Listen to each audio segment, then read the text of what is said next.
السلام علیکم دوستو، کیسے ہو آپ سب؟ میں ہوں عریج اور آپ ہیں اس وقت میرے چینل عریشہ ناولز پہ۔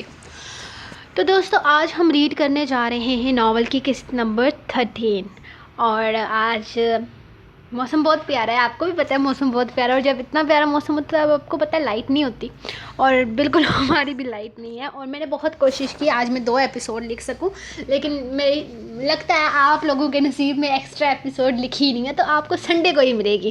تو تب تک کے لیے آپ لوگ صبر ہی کر لو، میں کوشش کروں گی۔ ویسے میں نے کوشش کی تھی، میں نے آج 400 ورڈ فالتو لکھے تھے کہ میں اگلی قسط شاید میں لکھ پاؤں، لیکن نہیں لکھ پائی۔ تو آپ لوگ کوئی بات نہیں، ہو جاتا ہے نا کبھی کبھی۔ تو انشاءاللہ ہم سنڈے کو آپ کو فالتو والی ایپیسوڈ دیں گے، کیونکہ میرا وعدہ ہے آپ لوگوں سے جو کہ میں نے پکا پورا کرنا ہے۔ تو آپ لوگ تب تک صبر سے کام لیں۔ تو آج کی ایپیسوڈ ہے ایپیسوڈ نمبر 13، جو کہ انائش اور مقرر اسپیشل ہے۔ تو اسپیشل ایپیسوڈ کا مطلب یہ نہیں ہوتا کہ آپ کو صرف رومانس ہی رومانس ملے گا، بالکل بھی نہیں، ایسا کچھ نہیں ہے۔ رونا دھونا ہی ہے آج کے ایپیسوڈ میں، لیکن یہ ہے کہ اب میں نے ایک کر لیا ایپیسوڈ کہ وہ جو آپ کو کہتے ہیں، آپ لوگ کہتے ہیں کہ ناانصافیاں ہو رہی ہیں ہمارے کپل کے ساتھ، تو آپ لوگوں کے کسی کپل کے ساتھ کوئی ناانصافیاں نہیں ہوں گے۔ مطلب ایک ایپیسوڈ ادھر سے آئے گی، ایک ایپیسوڈ ادھر سے آئے گی، تو جو ناانصافیوں والا سسٹم ہے وہ ختم ہو جائے گا انشاءاللہ۔ تو let's start today's episode number 13۔ Let's start. Jaan Ishqam, قسط نمبر 13، تحریر عریج شاہ۔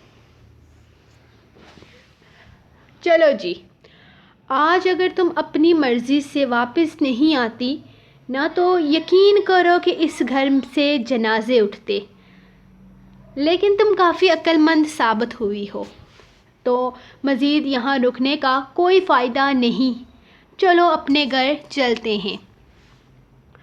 میں یہاں مزید اپنا وقت برباد نہیں کرنا چاہتا، ویسے بھی تمہیں بہت ہی زیادہ ڈیل دے دی ہے میں نے۔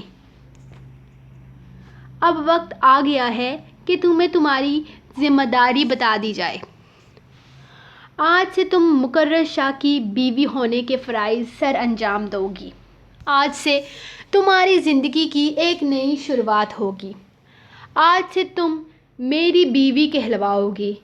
ویسے تمہیں رخصت کرنے کے لیے تمہارے ماں باپ تو اس دنیا میں رہے نہیں، لیکن میں تمہارے دادا اور دادی کو یہ موقع دیتا ہوں کہ وہ چاہیں تو تمہیں تمہاری رخصتی پر 2-4 آنسو بہا کر تمہیں یہاں سے رخصت کر سکتے ہیں۔ ویسے مجھے یہ سب کچھ کرنا پسند تو نہیں ہے، لیکن تمہاری خاطر میں یہ سب کچھ دیر کے لیے برداشت کر سکتا ہوں، کیونکہ میں نہیں چاہتا کہ تمہارے دل میں کوئی حسرت رہ جائے۔ یقیناً تم اچھے سے رخصت ہونا چاہتی ہوگی، اور نکاح تمہارا بچپن میں ہی مجھ سے ہو گیا تھا، تو مزید یہ لمبے چکروں میں پڑنے کی ضرورت نہیں ہے۔ وہ نکاح بہت سارے گواہان کی موجودگی میں ہوا تھا، تمہارے سرپرست بھی اس نکاح میں شامل تھے، تو میں مزید فارمیلٹیز پوری نہیں کر سکتا۔ آخری رسم ادا کرتے ہیں اور واپس گھر چلتے ہیں۔ سو دادا دادی میری بیوی کو رخصت کریں تاکہ اس کی کوئی خواہش ادھوری نہ رہ جائے۔ وہ بڑے مزے سے اس کے گرد اپنا بازو پھیلاتا اسے اپنے قریب کرتے ہوئے دادا دادی سے بول رہا تھا۔ اس کے لہجے میں کسی طرح کی کوئی سچائی نہیں تھی۔ یہ شخص مکمل بناوٹی تھا، صاف لگ رہا تھا کہ وہ اس کے جذبات کا مذاق اڑا رہا ہے۔ اللہ پاک تمہیں کبھی معاف نہیں کرے گا، جو تم نے میرے ساتھ کیا ہے نا، یہ سب کچھ تمہارے ساتھ ہوگا۔ اللہ کرے کہ تمہیں کبھی سکون نہ ملے، تم ساری زندگی بے سکون رہو۔ اللہ تم سے تمہارے سب سے عزیز رشتے چھین لے، جس طرح تم نے مجھ سے میرے عزیز رشتے چھینے ہیں۔ میں تمہاری طرح قاتل تو نہیں ہوں، لیکن میں جانتی ہوں میرا حساب ضرور اللہ لے گا۔ جو کچھ تم نے میرے ساتھ کیا ہے نا، ہر بات کا حساب ہوگا۔ کتنی تکلیف تم نے مجھے دی ہے، اس سے دگنی تکلیف تمہیں ہوگی۔ تم تڑپو گے، رو گے، لیکن کوئی تم پر ترس نہیں کھائے گا۔ ساری زندگی سکون نہیں آئے گا۔ تم نے مجھ سے میرا سب کچھ چھین لیا، تم نے مجھے برباد کیا، اللہ تمہیں بھی برباد کرے گا۔ وہ چیخ چیخ کر اسے بددعائیں دے رہی تھی، لیکن وہ تو خاموشی سے کھڑا بس اسے سن رہا تھا۔ ایک منٹ گائز، مجھے یہ نیٹ بند کرنے تھے۔ Okay, let's start. تمہاری ساری باتیں بالکل صحیح ہیں، مجھے تمہاری کسی بات کا برا نہیں لگ رہا، لیکن یہ تم کیا ہوتا ہے؟ کیا میں تمہیں کوئی چھوٹا سا بچہ نظر آ رہا ہوں جسے تم کہہ کر پکارو گی اور میں خاموشی سے سنتا رہوں گا؟ 9 سال بڑا ہوں تم سے۔ مجھے یہ تم لفظ بالکل پسند نہیں ہے۔ آج تک میرے دادا نے مجھے تم کہہ کر نہیں پکارا، اور تمہاری یہ ہمت کہ تم مجھے یوں بد لحاظی سے پکارو گی۔ وہ برہم ہوا، اس کا انداز اسے بالکل پسند نہیں آ رہا تھا۔ ہاں، اس کی بددعائیں سر آنکھوں پر تھی۔ جانتا تھا وہ مجبور سی لڑکی سوائے بددعائیں دینے کے اور کچھ اور کر ہی کیا سکتی ہے، لیکن اس کا لہجہ، اس کا انداز اسے غصہ دلا رہا تھا۔ ایک وہ اس سے اتنے سال چھوٹی، اوپر سے اس کا تعلق ایسا تھا جس میں تم کہنے کی گنجائش نہیں نکلتی تھی، اور وہ اسے یوں بد لحاظی بے ادبی سے تم کہہ رہی تھی۔ انسان عمر سے نہیں اپنے کاموں سے بڑا بنتا ہے، اور تم ایک بہت ہی چھوٹے انسان ہو۔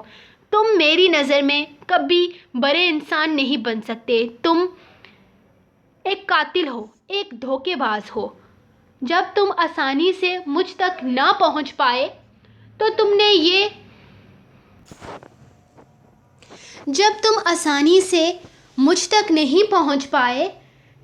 یہ والا کام شروع کر دیا۔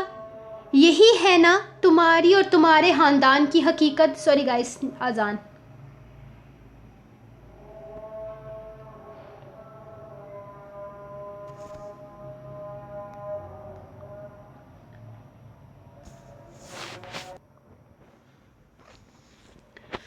تم لوگ دولت کے لیے کسی بھی حد تک گر سکتے ہو۔ بتاؤ کتنی جائیداد ہے میرے نام، میں ابھی سب کا سب تمہارے نام کر دوں گی، اور پھر خدا کے لیے میری جان چھوڑ دینا، میں کبھی تمہاری شکل بھی نہ دیکھوں۔ کہاں میں تمہارے ساتھ ساری زندگی گزاروں گی؟ تمہارے ساتھ جینے سے بہتر ہے کہ میں خودکشی کر کے مر جاؤں۔ شاید میں وہ بھی کر گزرتی اگر میرے دل میں موت کا ڈر نہ ہوتا، تو شاید میں ہر حد پار کر جاتی۔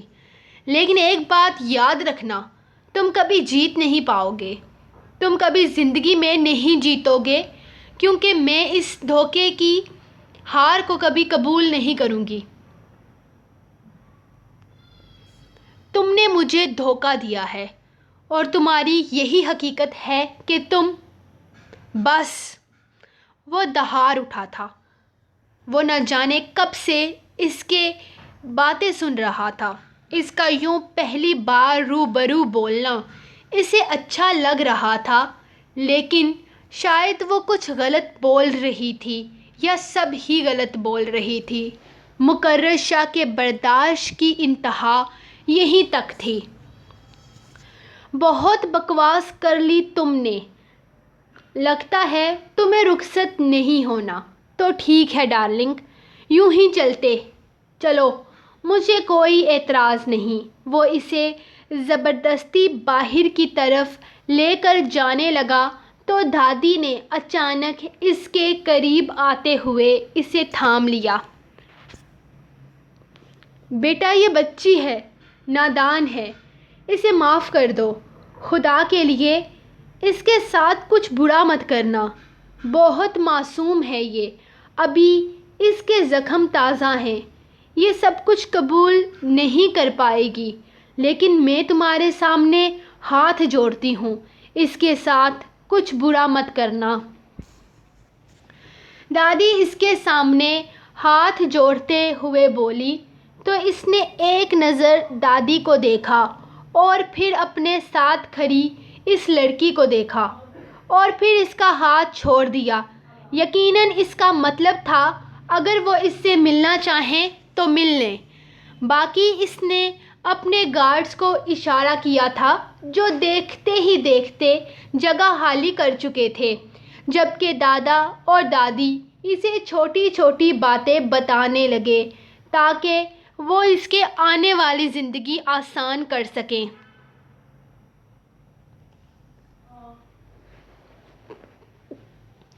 دادا دادی نے بہت سادگی سے اسے اس شخص کے ساتھ رخصت کر دیا تھا جس سے وہ اسے بچانا چاہتے تھے۔ آج وہ اپنے آپ کو بے حد بے بس محسوس کر رہے تھے۔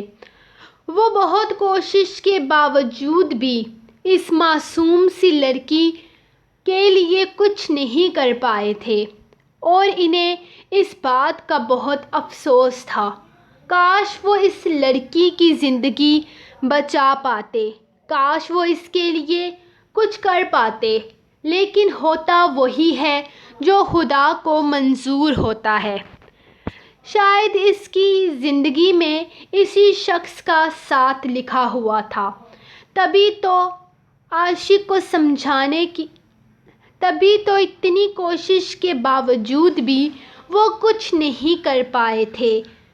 انہوں نے عاشق کو سمجھانے کی بہت کوشش کی تھی، لیکن اس کی نفرت اب بھی ویسے ہی برقرار تھی۔ وہ اس شخص کے بارے میں کچھ اچھا سوچنا ہی نہیں چاہتی تھی۔ دادی جان نے اسے سمجھانے کی بہت کوشش کی کہ وہ جیسا بھی ہے اب اس کا شوہر ہے، لیکن وہ اس بات کو قبول نہیں کر پائی تھی۔ اس نے کہا تھا وہ اس شخص سے کوئی تعلق نہیں رکھنا چاہتی، اور نہ اب اور نہ ہی آگے کبھی، اور وہ یہ بھی جانتی تھی کہ وہ شخص بھی اس کے ساتھ کسی طرح کا کوئی تعلق نہیں رکھنا چاہتا۔ وہ صرف اور صرف اسے دولت کے لیے اپنے ساتھ لے کر جا رہا ہے، اور جس دن اسے دولت مل گئی وہ اسے ختم کر دے گا۔ لیکن دادا دادی کیا کر سکتے تھے سوائے دعا کرنے کے، اور وہ اسے بہت ساری دعائیں دیتے ہوئے رخصت کر چکے تھے۔ وہ شخص باہر کھڑا اس کے آنے کا انتظار کر رہا تھا۔ دادی نے خاموشی سے اپنے ہاتھ میں موجود سونے کا کنگن اس کے ہاتھ میں پہنایا تھا، کیونکہ وہ اپنی بیٹی کو خالی ہاتھ رخصت نہیں کرنا چاہتے تھے۔ وہ لوگ اسے گاڑی میں بٹھانے تک اس کے ساتھ ہی آئے تھے، اور پھر یوں ہی آنسو بہاتے روتی سسکتی اس شخص کے ساتھ رخصت ہو گئی، جبکہ دادا اور دادی اس کے لیے دعائیں کر رہے تھے کہ اس کی آنے والی زندگی اچھی ہو۔ جیسا وہ لوگ سوچتے ہیں ویسا کچھ نہ ہو، وہ شخص اس کے لیے ایک اچھا انسان ثابت ہو جائے، لیکن ضروری نہیں کہ ہر دعا پوری ہو۔ وہ نہیں جانتے تھے کہ ان کی دعائیں کبھی پوری ہوں گی یا نہیں، لیکن اپنی بیٹی کے لیے وہ سوائے دعاؤں کے اور کچھ نہیں کر سکتے تھے۔ گاڑی نظروں سے اوجھل ہونے کے بعد وہ کتنی ہی دیر خالی سڑک کو دیکھتے رہے۔ گاڑی میں مسلسل اس کی سسکیوں کی آواز گونج رہی تھی، جبکہ وہ بڑے آرام سے اس کے ساتھ بیٹھا سفر انجوائے کر رہا تھا۔ اسے تو جیسے اپنے ساتھ بیٹھے اس سسکیاں لیتے وجود کی کوئی پرواہ ہی نہیں تھی۔ وہ تو شاید اپنی جیت کا جشن منا رہا تھا، لیکن وہ معصوم لڑکی ماتم کر رہی تھی، اپنی زندگی برباد ہونے پر، اپنا سب کچھ برباد ہونے پر۔ آج وہ اس شخص کے ساتھ رخصت ہو کر آئی تھی جو اس کے والدین کا قاتل تھا، جس نے اس کی ہنستی کھیلتی زندگی برباد کر دی تھی، جس نے اس کے پاس کچھ بھی نہ چھوڑا تھا۔ وہ تباہ ہو کر اس کے ساتھ آئی تھی، لیکن وہ تو اپنی جیت کا جشن منا رہا تھا۔ وہ اسے کہاں لے کر جا رہا تھا وہ نہیں جانتی تھی، بس خاموشی سے سفر کے تمام ہونے کا انتظار کر رہی تھی۔ یہاں گاڑی روکو، بیگم صاحبہ کو کچھ کھلانا ہے، بیچاری نے اتنے دن سے ٹھیک سے کچھ کھایا پیا نہیں ہے۔ اب اس کے دل میں کہیں یہ بات نہ رہ جائے کہ اس کا شوہر اسے کھانے پینے کو بھی نہیں پوچھتا۔ وہ ڈرائیور سے مخاطب ہوا تو ایک پل کے لیے اس نے سر اٹھا کر اس جگہ کو دیکھا تھا جو باہر سے کوئی ڈھابہ معلوم ہو رہا تھا۔ اس کے حکم پر فوراً گاڑی رک گئی تھی اور جلدی سے گاڑی سے نکلتا پہلے مکرش کی طرف آ کر اس کی سائیڈ کا دروازہ کھولتا اس کے باہر آنے کا انتظار کرنے لگا، اور جیسے ہی مکرش نے زمین پر قدم رکھے وہ بھاگتا ہوا دوسری سائیڈ آیا تھا۔ آئیں بی بی جی، باہر آ کر کچھ کھا پی لیں، وہ دروازہ کھولے مؤدبانہ انداز میں اس سے کہہ رہا تھا، جبکہ وہ یوں ہی سر جھکائے بیٹھی آنسو بہا رہی تھی۔ باہر نکل آئیں بیگم، آپ کے لیے گاڑی روکی ہے، کچھ کھا لو، ورنہ بعد میں تمہیں شکایت ہوگی کہ میں نے تمہیں کچھ کھانے کو بھی نہیں دیا۔ وہ نارمل مگر طنز لہجے میں گویا ہوا، مجھے کچھ نہیں کھانا اور نہ ہی مجھے بھوک ہے، وہ سخت لہجے میں بولی تھی۔ کیا کہا تم نے؟ ایک بار پھر سے کہنا، وہ اس کی جانب آتا، کان اس کے قریب کرتے ہوئے سرد انداز میں بولا کہ عنائش کو خود ہی اس سے پیچھے ہٹنا پڑا۔ اس کا انداز بہت عجیب تھا، بلکہ وہ خود ہی اسے بہت عجیب لگتا تھا۔ مجھے اپنی بات دہرانے کی عادت نہیں ہے، میں نے کہا باہر نکل کر کھانا کھاؤ تو مطلب صاف ہے کہ باہر نکل کر کھانا کھاؤ۔ وہ اس کا ہاتھ تھام کر ایک لمحے میں اسے اپنی طرف کھینچتا زمین پر کھڑا کر چکا تھا۔ بے اختیار کھینچے جانے پر وہ سیدھا اس کے سینے سے لگی تھی۔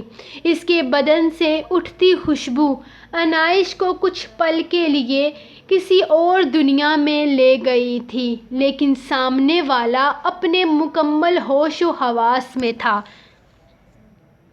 اس کے کھینچنے پر وہ بے بس اس کے ساتھ قدم اٹھانے لگی۔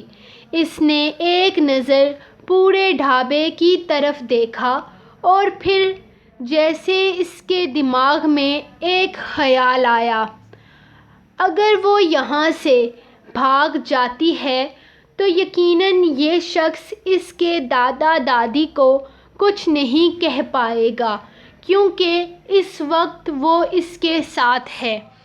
یہاں سے بھاگنا اتنا مشکل نہیں تھا، کیونکہ مردوں کے لیے واش روم ایک کونے پر جبکہ عورتوں کے لیے دوسرے کونے پر بنایا گیا تھا۔ اگر وہ واش روم کے بہانے سے یہاں سے بھاگنے کی کوشش کرتی تو وہ آسانی سے یہاں سے نکل سکتی تھی، اور شاید یہ اس کے پاس اس شخص کے چنگل سے نکلنے کا آخری راستہ تھا، اور وہ اپنا آخری موقع گنوانا نہیں چاہتی تھی۔